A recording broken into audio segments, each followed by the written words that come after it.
सोमवार 26 जुलाई बकाया मानदेय देने और नए कर्मचारी न रखने की मांग को लेकर एएलएस एम्बुलेंस कर्मियों ने रविवार रात 12 बजे से 108 व 102 सेवा को ठप कर दिया।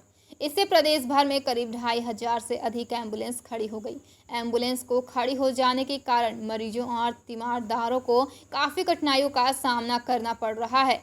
प्राइवेट एम्बुलेंस चालकों की चांदी हो गई है व मरीजों को डूबने से लेकर कितने दामों पर हादसे को पहुंचाने का कार्य कर रहे हैं। एम्बुलेंस की एएलएस सेवा नई कंपनी जिगीसा को सौंपी गई है।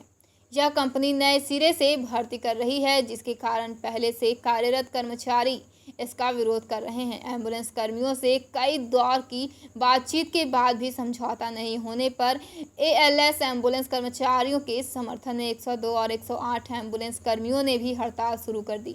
हड़ताली कर्मचारियों ने मीडिया को बताया कि बातचीत का कोई निष्कर्ष नहीं निकला। एम्बुलेंस कर्मियों को पहले से मिल रहा मानदेय दिया जाए।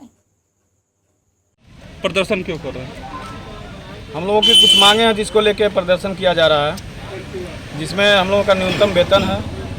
जो श्रम विभाग में ये लिखित समझौता हुआ है उसको अभी तक लागू नहीं किया गया है। और हमारे जो एएलएस के कर्मचारी हैं उनको दूसरे कंपनी में जेडएचएल को टेंडर दे दिया गया है, जिसमें समायोजन करने के लिए कहा जा रहा है, जिसका वेतन इस पिछले वाले कंपनी से कम है और उसमें उनको डीडी भी देना है। तो डीडी की बात फिलहाल वो हटा दी गई है, लेकिन वो कर्मचारी हमारे जब 108 102 के थे तो क्यों उनको जेडएचएल में भेजा जा रहा है जब वो 7 साल 8 साल से जीवीके में सेवा दे रहा है। तो हमारी मांग यही है कि हमको या तो उसी कंपनी में समायोजन किया जाए। उसके बाद हम लोग कोरोना काल में फ्रंट वॉरियर के तहत पूरे प्रदेश में सबको सर्विस दिए हैं। उसको देखते हुए, सरकार को ध्यान में रखते हुए हम लोगों को एनएचएम में शामिल किया जाए,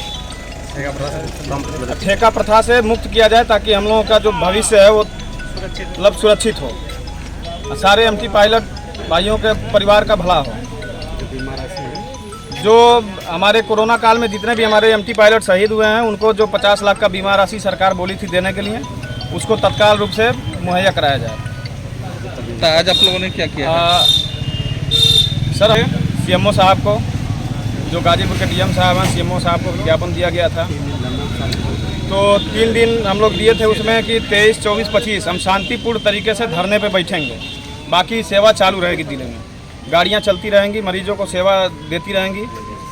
इमरजेंसी सारी सेवाएं मतलब चालू थी, लेकिन उसमें कहा गया था एक चीज़ और कि अगर 25 तक मेरी बातों को नहीं सुना जाता है तो 26 तारीख से मजबूरन हमें पूरी गाड़ियों का चक्का जाम करना पड़ेगा।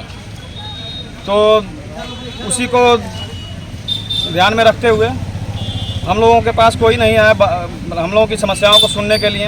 अभी तक हम लोग बैठे हैं। 12 बजे रात से गाड़ियां सब केस लेना बंद कर दी हैं।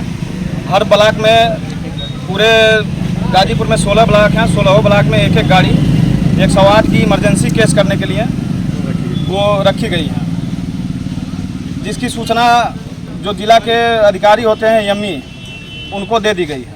गाड़ी नंबर, सीयूजी नंबर बता दिया गया है कि जो भी इमरजेंसी केस आते हैं आप उनसे उठवाइए। और बाकी गाड़ियां जो है ये धरने में आ गई हैं, यहाँ खड़ी हैं, वो केस नहीं करेंगी। आप लोग कब तक प्रदर्शन करेंगे? जब तक हम लोगों का प्रदेश कमेटी लखनऊ में बैठी है, इको गार्डन में, वहाँ 8,000 लोग पहुँचे हैं।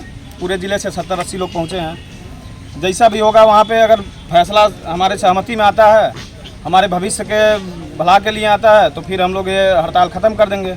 और नहीं तो अगर जब तक नहीं आता है तब तक हम लोग इसी तरह धरने पे बैठे रहेंगे।